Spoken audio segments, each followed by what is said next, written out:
She was gone. No trace. No goodbye. Just a cold bedroom and a mother who knew, deep in her bones, that something was terribly wrong. The cops said she probably ran away. They always do. But 18 years later, a girl scrolling TikTok in her bedroom would notice something so small, so strange, that it cracked open one of the coldest cases in American history. And here's the crazy part. If she had swiped 1 second earlier, none of this would have ever happened. Yeah, that's what this story is about. How a missing girl, an old video, and a few bored internet strangers brought justice to a case that everyone had given up on, except the internet. This isn't just another true crime video.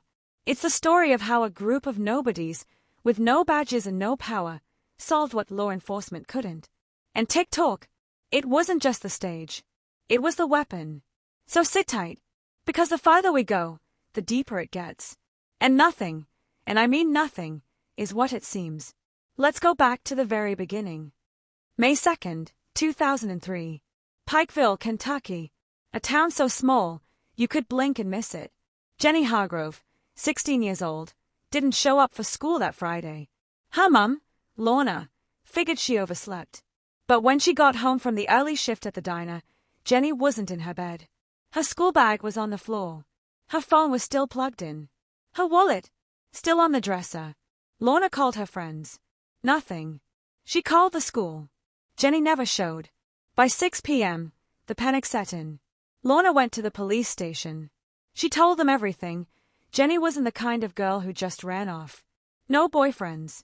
No fights. Straight A student. Soft-spoken. Always home by 9. The officer on duty scribbled it down. She probably just needed space, he said. Give it 48 hours. 48 hours later, Jenny still hadn't come home. But you know how these things go. The first 72 hours are critical. And in Jenny's case, they were wasted. No Amber Alert. No press conference. No proper search party. A few officers knocked on doors. A few flyers went up on telephone poles. But Pikeville wasn't exactly known for its resources. And soon enough, people stopped talking about Jenny Hargrove. The local news moved on. The cops had no leads. No suspects. No witnesses. By summer, the file was in a cabinet labeled open or inactive. And for 18 years, that's where it stayed. Flash forward to 2021. A girl named Daniela is scrolling TikTok in her bedroom. She's 17, bored, and looking for something spooky. She stumbles across a video.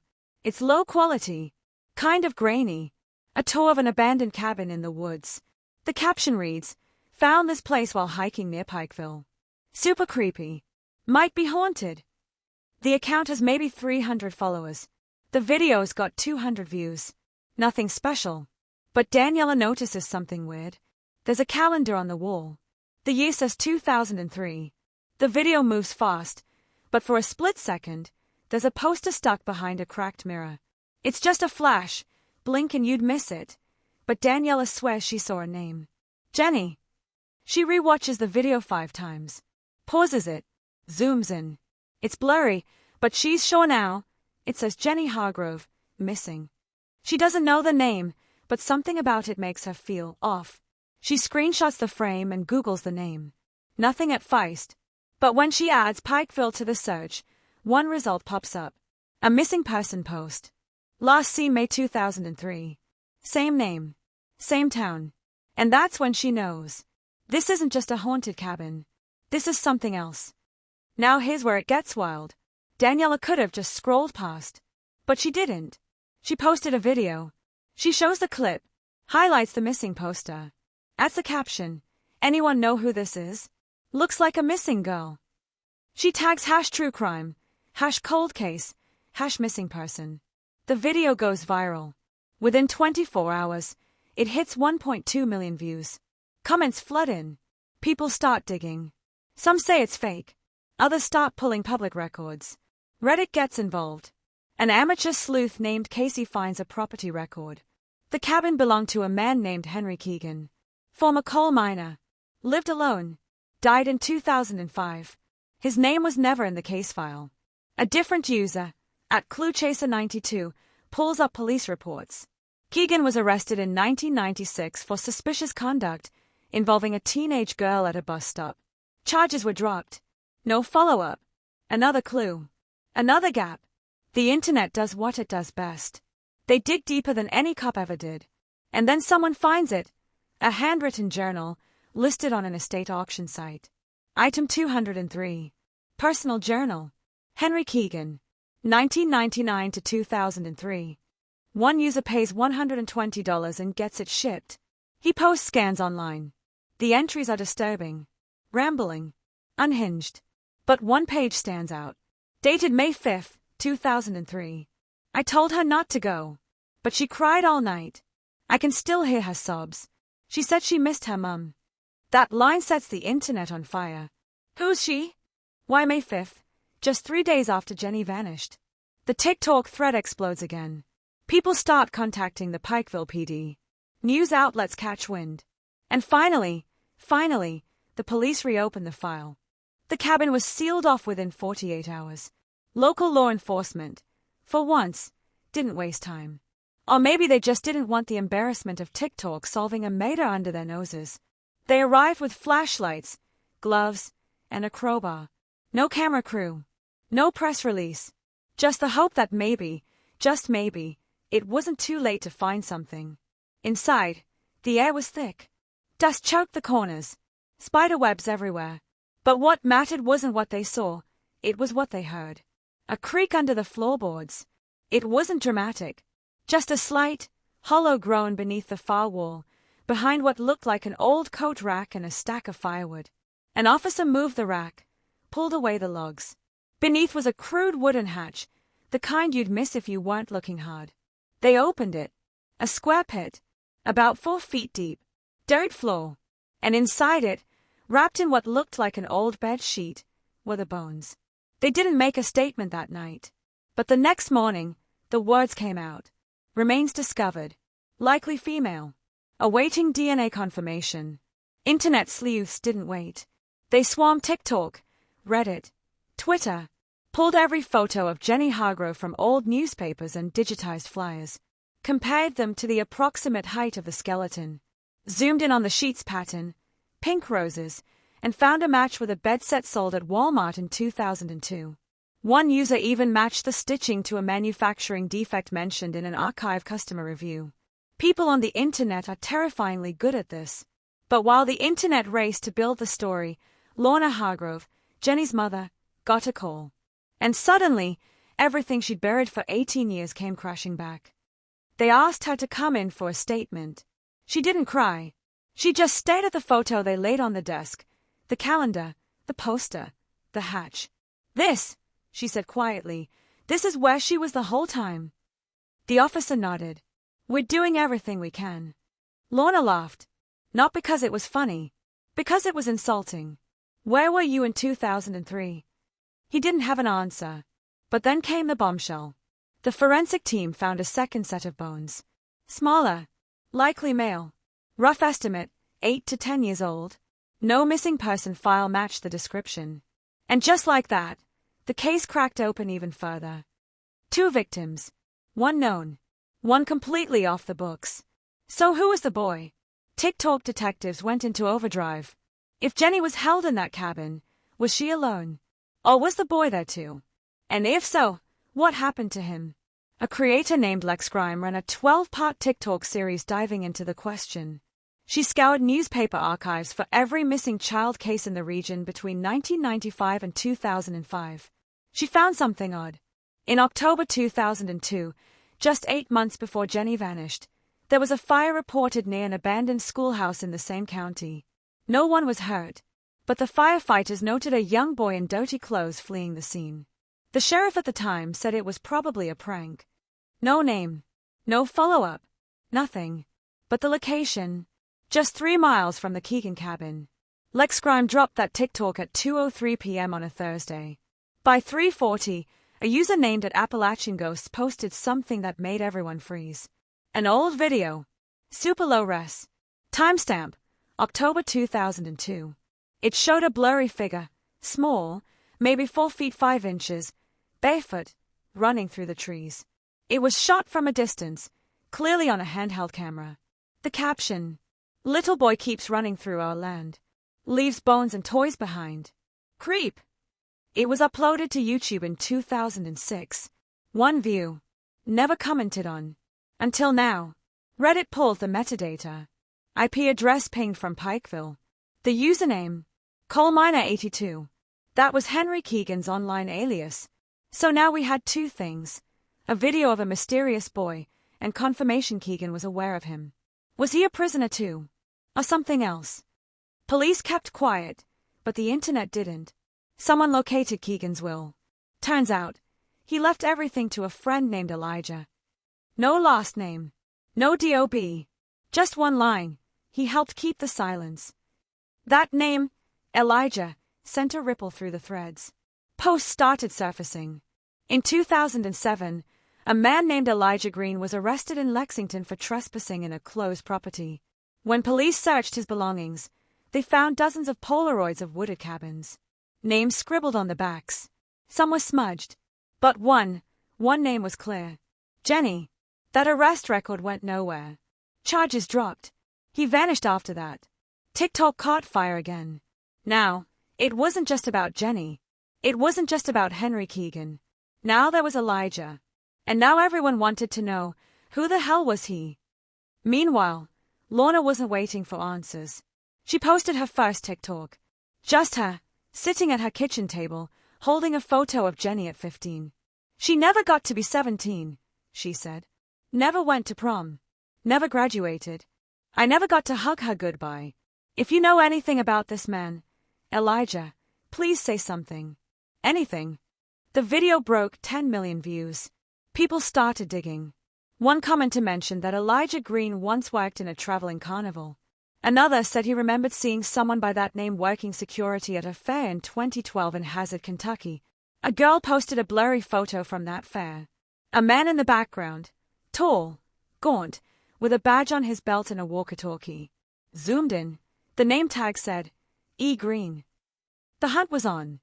A month passed. Then 2. Police confirmed the remains belonged to Jenny. Lorna held a vigil. The town turned out. Cameras were everywhere. But there was still no closure. Not with Elijah still out there. Not with that second skeleton still unidentified. But then, something new surfaced. At Justice for Jenny, one of the original TikTok accounts covering the case, got a DM. No name. No profile pic. Just one sentence. You're looking in the wrong place. That's it. They posted the message, and a day later, they got another. Check the walls. At first, it seemed like a troll. Just someone riding the wave. But the account posted a third message, this one with coordinates. Lat. 37.4814. Long. Minus 82.5185. Back in Pikeville. Near the cabin. A news crew, already stationed in town, decided to check it out. They brought a drone. The coordinates led them to a second structure. Smaller. Almost invisible from the road. Hidden behind dense brush. An old tool shed. When they got inside, it looked empty. But then the cameraman noticed something odd about the walls. Thicker than normal.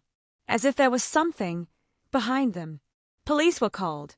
They pulled back the paneling. Inside the wall was a crawl space. And in that space, 3 shoeboxes. What was inside would break the case wide open. Inside the first box were letters. Over 2 dozen. All addressed to Jenny. The handwriting was different than Keegan's. Sloppier. Almost childlike. The content. Horrifying. You're my best friend. Don't leave.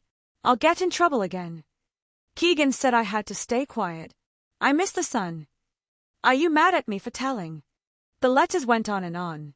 They painted a picture no one expected. Jenny wasn't just a prisoner. She wasn't alone. She had someone with her. Someone who thought they were friends. Someone scared. Someone controlled. And that someone was likely Elijah. The second box was worse. Inside were photos. Polaroids, curled at the edges, faded by time. Most were of the forest. Trees, muddy trails, a rusted bicycle lying on its side. But then came the faces. Jenny, eyes wide, tied to a chair in one. In another, she's looking straight at the camera. Not afraid. Just tired. Like she'd already cried every tear she had. There were others too. A boy, maybe 9 or 10, standing beside her. Barefoot, dirt-streaked, holding a stuffed bear. And in the corner of one photo, a man's shadow. Long, looming, out of focus. Internet sleuths jumped into high gear.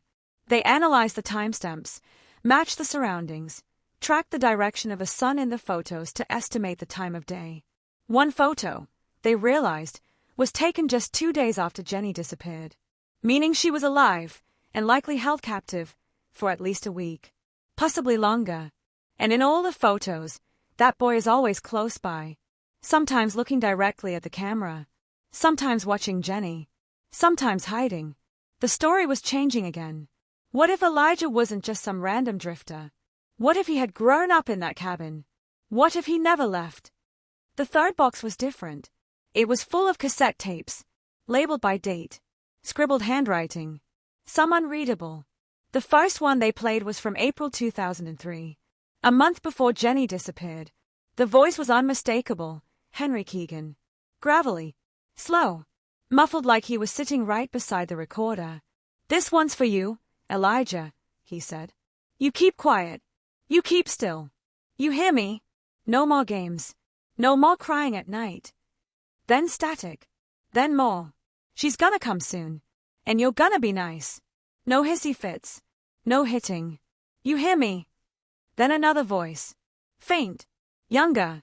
"I won't hurt her. I promise." Internet forums lit up again. Was Elijah his son? His prisoner? Or both?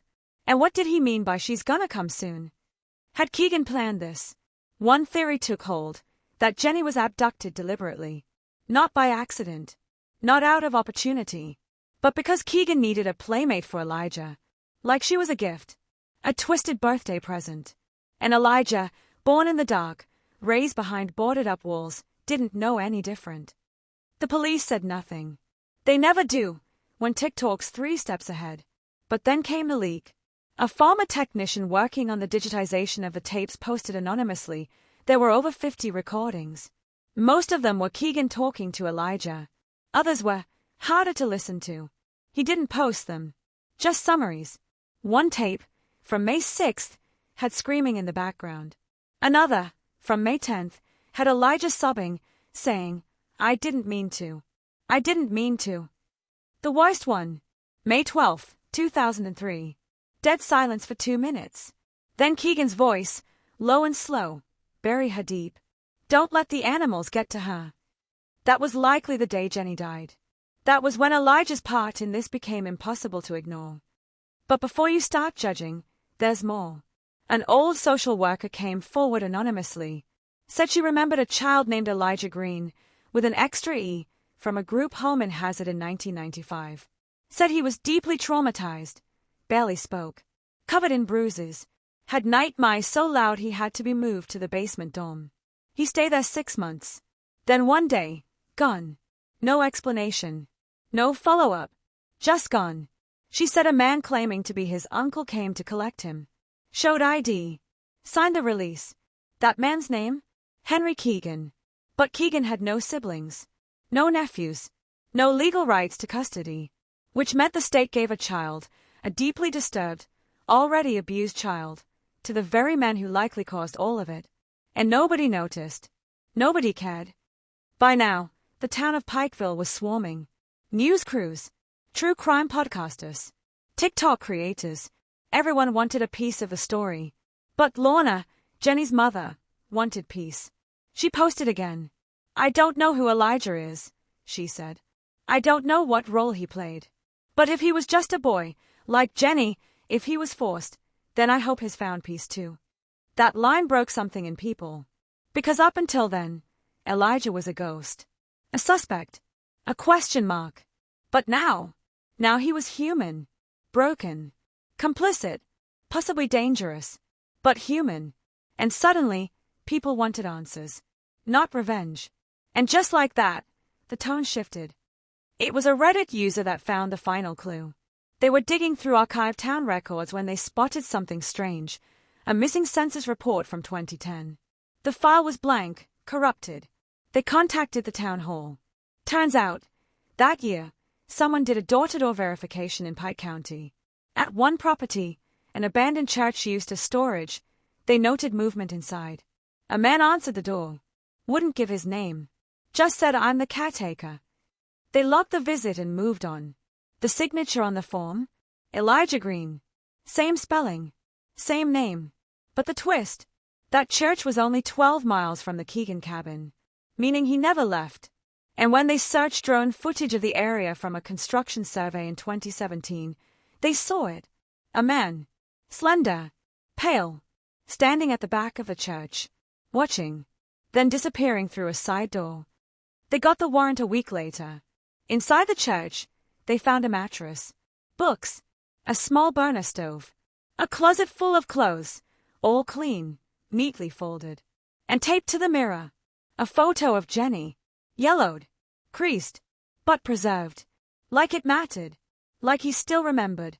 And then, in the far corner of the room, they found the camera. Old, dusty, battery corroded, but still holding a memory card. It had only one file. A video. It opened with static. Then a dimly lit room. Elijah, older now, maybe late 20s, sat facing the camera. "I don't know who'll see this," he said. "Maybe nobody. Maybe her mum. Maybe the world." He took a deep breath. "I didn't take her. I swear. I didn't want her to die. I didn't want anyone to die." He looks down, fingers twitching. "But I didn't stop it either." He starts crying. He said she was for me. That she'd make the voices stop. That she'd help me sleep. Another pause. "She cried a lot. At first. Then less." He shakes his head. "She was kind. She used to sing at night. I still hear it." The video ends with him saying one last line. "If I could trade places with her, I would." Then it cuts. The police found Elijah 3 days later, in an abandoned barn 5 miles from the church.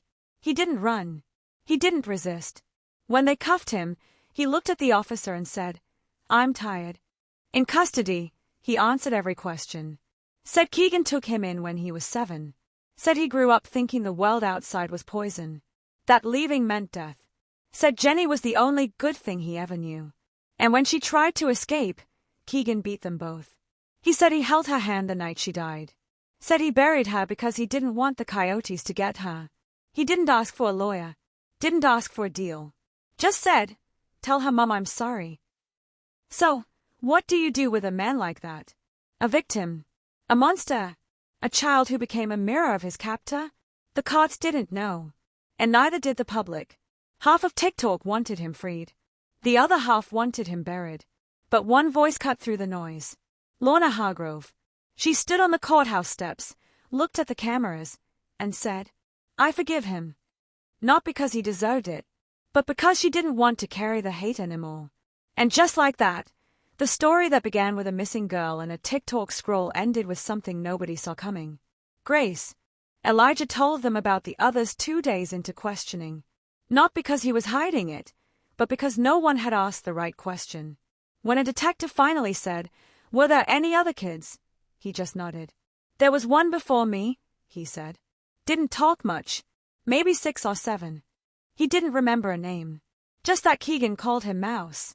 Said he was quiet, skittish, always sick. Said one day, he just wasn't there anymore.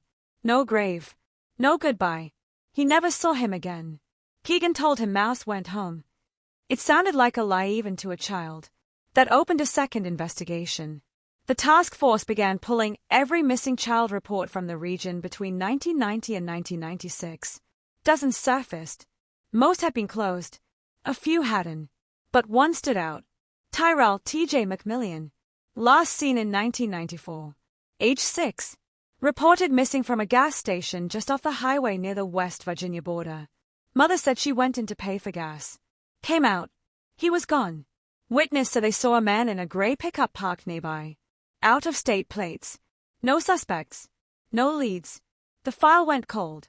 But when they showed Elijah the photo, a grainy school portrait with a forced smile and oversized collar, he stared at it for almost a minute. "That's Mouse," he whispered. TJ had been missing nearly 3 decades. Now they had a name. A time frame. A second victim. The team returned to the property with cadaver dogs. They swept the woods surrounding the cabin. Searched creeks, ravines, old mine shafts. Day 5, one of the dogs started barking at the base of a tree. The earth was soft. Fresh growth covered disturbed ground. They dug 6 feet down. What they found was small bones, scattered, degraded. But the skull had a visible fracture, consistent with blunt trauma. They found a child's shoe, size 1, a plastic dinosaur, and a tag from a t-shirt that read Junior Ranger. TJ's mother confirmed it. He wore that shirt the day he vanished. There was no DNA needed. Mouse had been found. The media didn't even have time to react before the next shock. A researcher going through county hospital records found an admission in 1991, a 6-year-old boy brought in with injuries consistent with neglect. No name. Registered as John Doe. Discharged the same night. The address listed? A motel on the edge of Pikeville. The Guardian listed? H. Keegan. They pulled phone logs. Keegan had made 14 calls from that motel during a 6-week period. All to the same number, a disconnected landline in Hazard. The theory was horrifying. He'd been doing this long before Jenny. Long before Elijah. Jenny wasn't the beginning. She was just the one people finally noticed. They began searching for more. Cold cases. Forgotten files. Polyscan PDFs on old courthouse hard drives. They discovered a girl named Marie Kent, 13, who vanished in 1992 on her walk home from school in Prestonsburg, 30 minutes away. Her backpack was found at the base of a ravine. No body. No leads. The case never made it out of local news. Another match came from a missing persons database. Leo Donnell, 11, reported missing by a neighbor after being left alone for weeks. Social services never found a guardian. The case slipped between departments and disappeared. With every name, Elijah was shown a photo. Some he didn't recognize. Others, he did. There was a girl with red hair, he said. She taught me to write my name. They showed him Marie's photo. He nodded slowly. I cried when she left. They believe she died in 1992. There was a room under the cabin no one had found until then. A trapdoor under the shed, covered by stone and debris. It was small, less than 4 feet high, and stank of mildew and rot. Inside were 2 bedrolls, chains bolted to the wall, a tin box filled with buttons and string, toys, and in the corner, a name carved into the wood, Marie. They found a single strand of red hair caught between the floorboards. Keegan had been collecting them. Years. Kids no one looked for. Kids no one followed up on. Forgotten. Poor. Passed from system to system. Children like Elijah. The psychological report described him as institutionalized in trauma, meaning he'd never learned how to live outside a prison, even if the bars were invisible. He obeyed without question. He feared light. He feared silence. One of the psychologists asked him what he thought happened to people who left the cabin. They stopped being real, he said. He meant it. He wasn't hiding the truth. He was living in a version of it that had been twisted from the moment he could speak. In that world, monsters wore boots and handed you crackers. And girls who sang lullabies disappeared in the night without warning. The legal system had to decide what to do with someone like that. Ultimately, Elijah wasn't charged with murder. His cooperation, psychological state, and proven history of victimization led to a different outcome. He was remanded to a high-security psychiatric facility. Indefinitely. No parole, no release date. Just observation. Treatment. Isolation. He didn't protest. He asked only for 3 things: a notebook, a photo of Jenny, and to be buried near her when he died. Lorna agreed.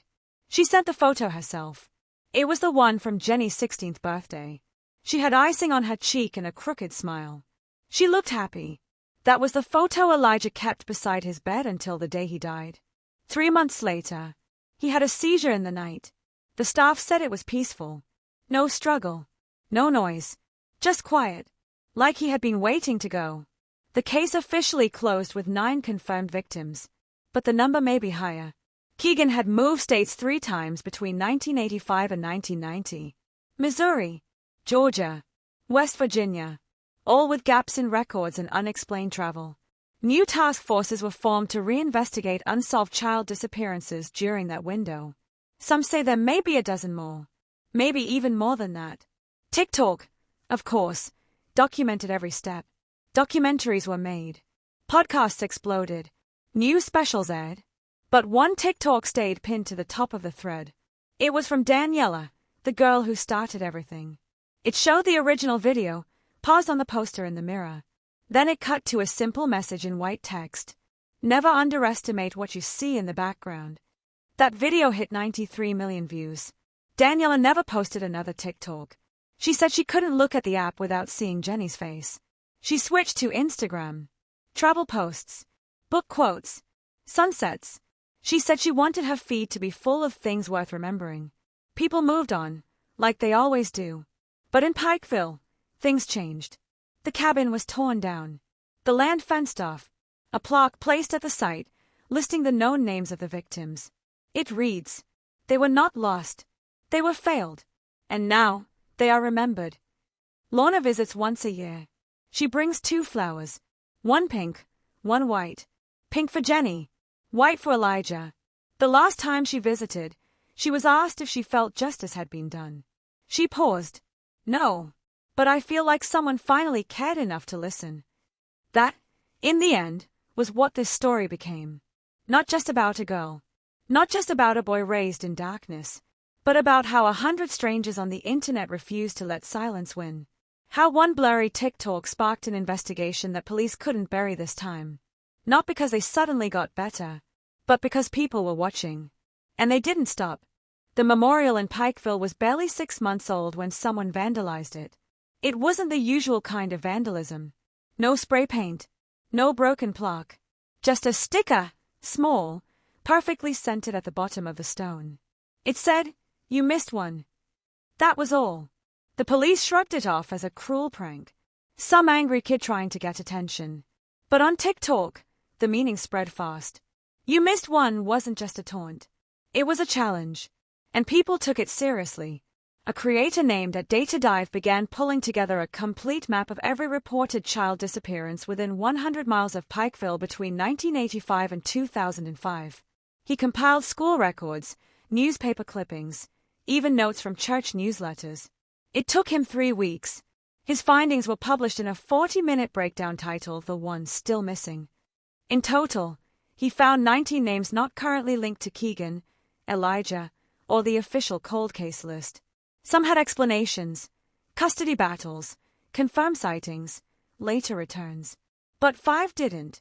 One of them was a girl named April Maddox. She disappeared in 1997 from a rural part of West Virginia. No witnesses. No evidence. The original file was only 4 pages long. It described her as shy, homeschooled, and last seen near the chicken coops. Her parents never followed up. No one did. And that raised red flags. Another internet investigator, working under the handle @TrailOffCrumbs, dug into her family. Her father was a known alcoholic. Her mother disappeared 2 years after April did. Local records showed unpaid property taxes and a sheriff's notice on the door. One detail stood out. The family lived in a converted hunting cabin, exactly the kind Keegan was known to frequent during his mining years. More digging found that Henry Keegan had, at one time, worked on a short-term contract in that same area, 2 miles from the Maddox home. It was enough for people to ask questions. The West Virginia State Police reopened April's file. A ground search was organized. The cabin had long since collapsed, but the foundation remained. Beneath it, they found a buried tin can containing something unexpected. Teeth. Baby teeth. Wrapped in a napkin, labeled with a piece of paper that read, "April, 6 years." The county pathologist confirmed the teeth were human. The remains of April Maddox were never recovered, but that discovery alone was enough to officially add her to the list of confirmed victims. The plaque in Pikeville was updated. Another flower added. This time, yellow. April had been missed. Not anymore. The sticker was never traced. Months passed. Documentaries aired. Memorials were held. But something changed online. A kind of fatigue set in. People began asking, why does this keep happening? The comments turned reflective. Less about horror. More about failure. How many more kids were forgotten? How many parents never pushed because they thought no one would listen? How many monsters were just seen as loners, or until it was too late? The case had become bigger than a single killer, bigger than a viral video. It had exposed a pattern, one that had been there the whole time. Children fall through the cracks when no one is watching. And sometimes, all it takes is one person, just one, to notice a corner of a poster in the reflection of a mirror and start a chain reaction that changes everything. TikTok didn't just solve a cold case. It proved how many cold cases were waiting to be solved. At Justice for Jenny expanded their channel. They started a series called Echoes, highlighting unsolved disappearances with open files, missing evidence, or questionable police work. The channel grew to over 5 million followers, and people started helping. A girl in Nevada spotted a van in the background of an old photo her dad took at a rest stop, a van linked to a missing child from Arizona in 1998. A retired librarian in Tennessee found a misfiled newspaper clipping in a donated archive box, identifying a previously unnamed child photographed in an abandoned farmhouse. These weren't isolated victories. They were sparks. The FBI even launched a tip line based specifically on online leads generated from crowdsourced content. They called it the Digital Civilian Initiative. In the first 6 months, it received over 8,000 submissions. 4 resulted in reopened cases. 1 led to an arrest. The internet had become a kind of hive mind, flawed, chaotic, messy, but also powerful. And all of it, every thread, every clue, every sleepless night spent zooming in on blurry footage, all of it went back to one missing girl and one grainy video. Jenny Hargrove became a symbol, but not just of tragedy, of vigilance, of what happens when people care. Lorna started a foundation in her daughter's name, the Jenny Hargrove Project. Its mission was simple: support families of missing children who felt abandoned by the system. It offered legal guidance, funding for private investigators, even TikTok training. Because in a strange twist, that platform had become the most effective searchlight for missing persons in over a decade. Lorna gave talks. Quiet, measured, never dramatic. She wasn't trying to be famous. She just didn't want another mother to wait 18 years for a knock at the door. At one of her talks, she told the story of Jenny's last birthday. How Jenny had insisted on baking her own cake. How she dropped it carrying it to the table, and how they ate it anyway off the floor. Everyone laughed. And then she said this: "That's the memory I keep. Not the investigation. Not the press. That cake, all broken and still sweet. That's who my daughter was." The room fell silent. Someone recorded it. It went viral. Again. Elijah's grave is unmarked. Lorna paid for the burial herself. Placed near the edge of the Pikeville Cemetery, not far from Jenny's. No headstone. No date. Just a stone. A simple one. Etched with one word: forgiven. Some protested. They said he didn't deserve peace. That he was a part of it, no matter how twisted the circumstances. But Lorna insisted. He was a child too, she said. And no one saved him either. That argument sparked debate online for months. Could someone like Elijah be both a victim and complicit? Did forgiveness mean forgetting? Or did it mean facing it all, and choosing compassion anyway? There was no agreement. But there was conversation. And that, maybe, was enough. Keegan's ashes were never claimed. No family. No next of kin. They sat in a metal box in the county morgue for 7 months before being interred in an unmarked plot by order of the state. No one came to watch. No one laid flowers. No one spoke his name. His cabin was turned into a memorial grove, newly planted trees, benches, quiet. Children visit on field trips now. Not to gawk, but to learn about what happens when people stop paying attention. A plaque at the center reads, "You were not silent. They just weren't listening." 1 year later, Pikeville held a ceremony. The town square, normally quiet on a Thursday afternoon, was filled with folding chairs, news cameras, and an unusually warm breeze. There were no balloons, no banners, just names, etched into a new monument, black marble, tall and smooth, catching the sunlight like a mirror. 19 names. First names only. For some, there were no last names ever confirmed.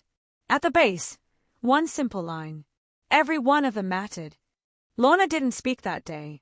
She stood in the front row, sunglasses on, hands folded in front of her. Someone offered her the microphone, and she just shook her head. She'd already said everything that needed saying. Behind her sat Daniela, the teenager who had first noticed the poster behind the cracked mirror in that now famous TikTok. She hadn't expected to be invited. When the town reached out, she nearly ignored the email. But in the end, she came.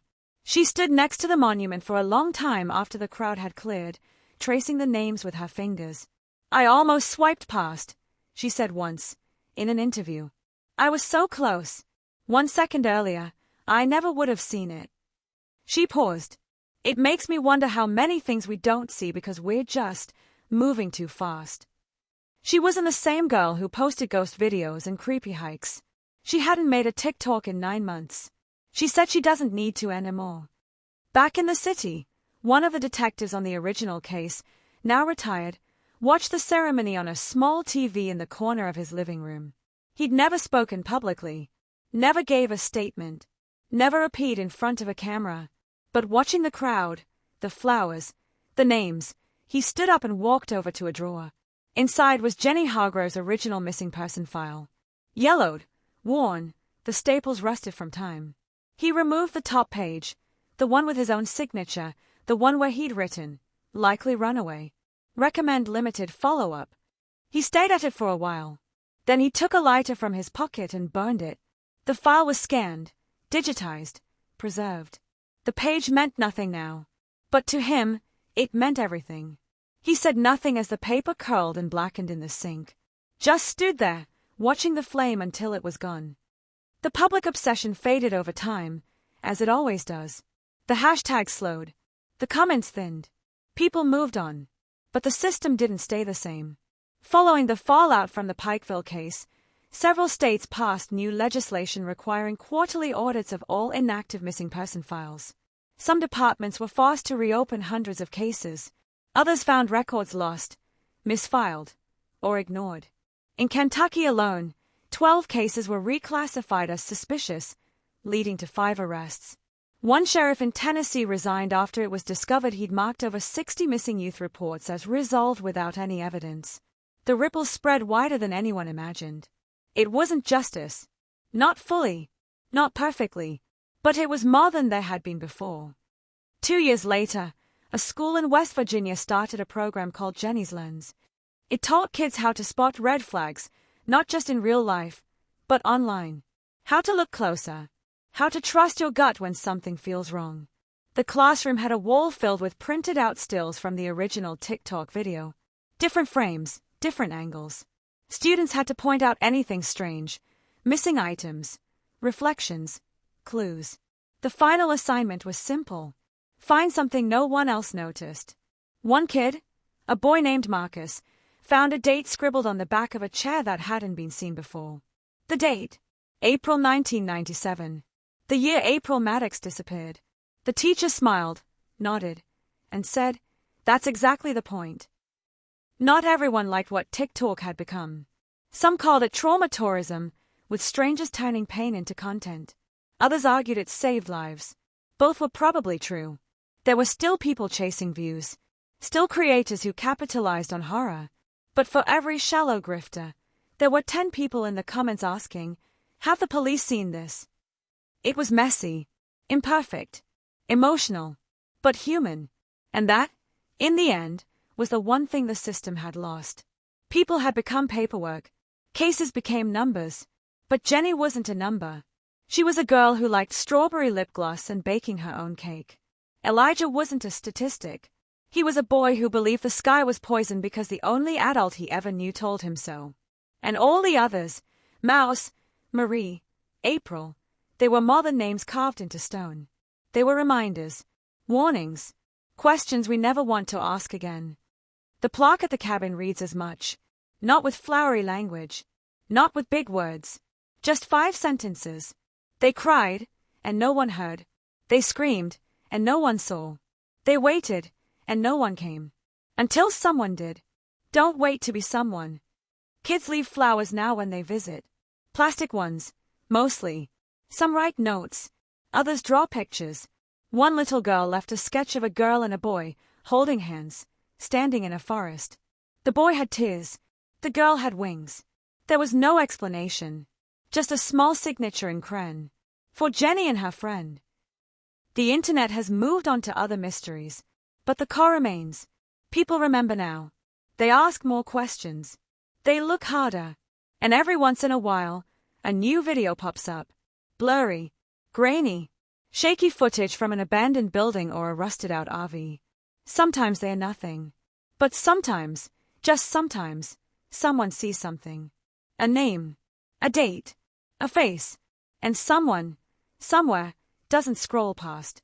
They pause. They look closer. And they begin again. Just like Daniela did. Just like you might.